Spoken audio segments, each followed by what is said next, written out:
Okay, guys, this is Miss Simpson, and I just wanted to create a quick video to help us review different ecosystems and biomes and a couple different vocab terms that we've talked about recently. And so my screen is right now loading to present, or it's supposed to be loading to present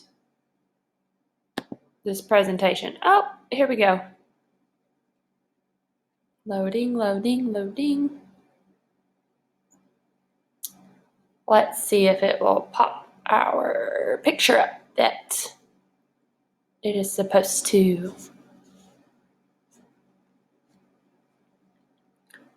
There we go. So, what is an ecosystem? An ecosystem is the living and non-living objects in an environment. So there is non-living things there, such as the sun, water, mountains, soil, clouds. And there's also living things there, such as animals, plants, bacteria, and cells. So I believe we've covered this slide together, and you guys have actually filled this slide in before. What is a biome? So I know that we've been researching and talking about biomes a little bit, but a biome is a large community of plants and animals with a similar climate. So in this picture, it shows a color-coded picture of all the biomes across the world. So all the areas that have the same color, that means that they have the same relative temperature and precipitation rates and whatnot. So aquatic biomes, that's a biome that is in water, like ocean, lake, or marsh, okay? Terrestrial biome, that is a biome that is on land. So biomes, large community of plants and animals with similar climate. And you need to think of climate as like long-term weather in that area, okay? A general overview of what happens on a normal day in that area. You have two different types of biomes, aquatic or terrestrial. So in that aquatic category, there is things such as the marine or freshwater, okay? Marine meaning the ocean. Freshwater meaning the lakes, the rivers, the streams. Terrestrial is anything land. So deserts, forests, tundra, taiga, okay? Estuaries and marshes, we're going to cover this next week. Lakes and ponds, same thing, covering it next week. Oceans, covering that next week. Deciduous forest. So we have talked about this a little bit last week. So it's a mid-latitudes of the northern hemisphere. Some organisms that live there is deer, raccoons, squirrels, cardinals, moss, fern, and oak trees. So you live in the deciduous forest. When you look outside and when you look into the woods where you live, like this, we live in the deciduous forest. We are used to the deciduous forest. We have 4 different seasons. The trees lose their leaves. We really get to experience the best of both worlds when it comes to experiencing all the different temperatures versus it always being really hot or really cold. So we live in a very diverse biome. Tropical rainforest. So the location is near the equator. The closer you get to the equator, the warmer it is. Organisms that live there, such as sloth, toucan, monkeys, different tree frogs, vines, cocoa. It's very warm. It has lots of rain. That's why it's called the rainforest. It has the most variety of life. So there is so many different animals and plants that live there. It is insane. It has the highest variety of life. The grasslands, savanna, we talked about this last week. This is located also near the equator. It's a little bit warmer there. Some organism is gazelles, buffalo, lions, rhinos, giraffes, grass, gum trees. Some facts, well, it's the grassland, so it has a lot of grass, right? Very few trees, so it's not very wooded like it is here. Prey animals hide in the grass to catch prey. So that's an adaptation they've made. They hide in the grass to then sneak up on the prey. So the taiga, so it's located near the poles.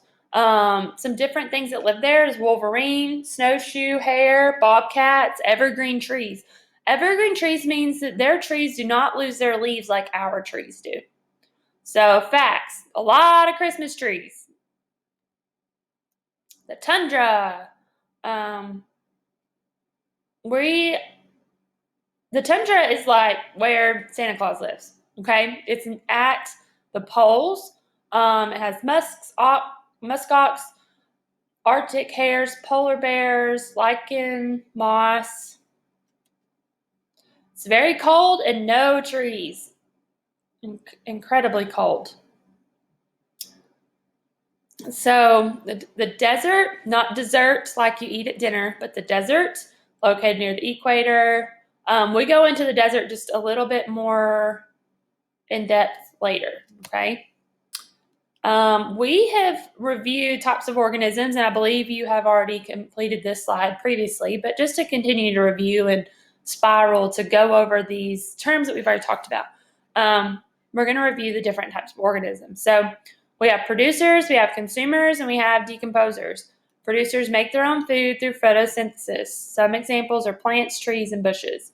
Consumers that eat plants or other animals, it's like mammals, fish, birds, and decomposers break down dead organisms.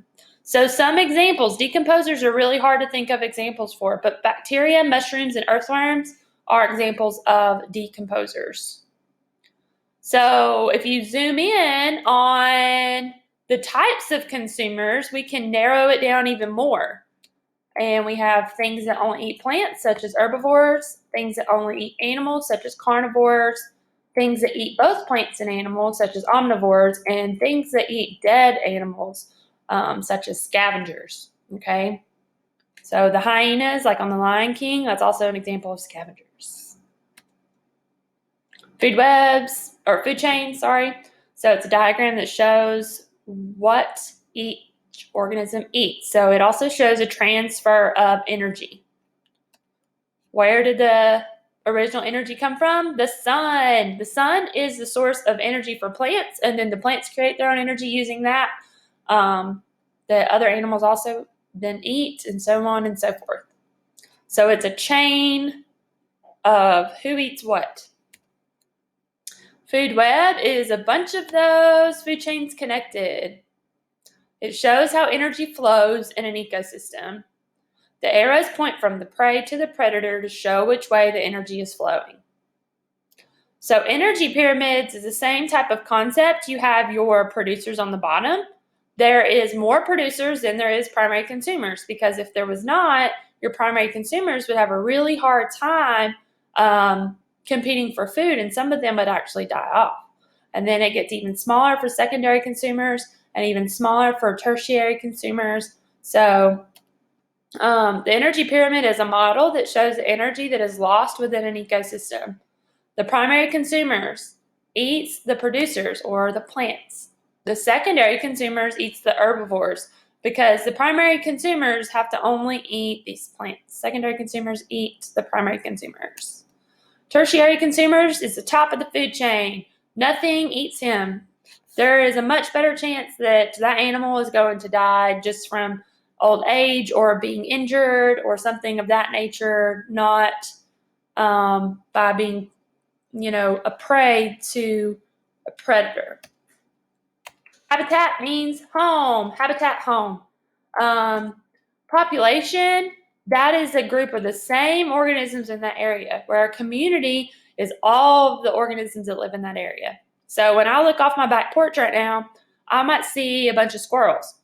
I see a population of squirrels. But if I was talking about the community that's off my back porch, I would also be talking about the squirrels, the rabbits, the snakes, the deer, the turkeys. So that is the difference between the population and the community. And the home is where they live. Now, we have not talked yet about competition and adaptations. That's something we're going to cover a little bit later. So we are going to stop here. But that is just a quick review of different biomes and different vocab words we've talked about throughout our ecosystems unit. Okay, bye.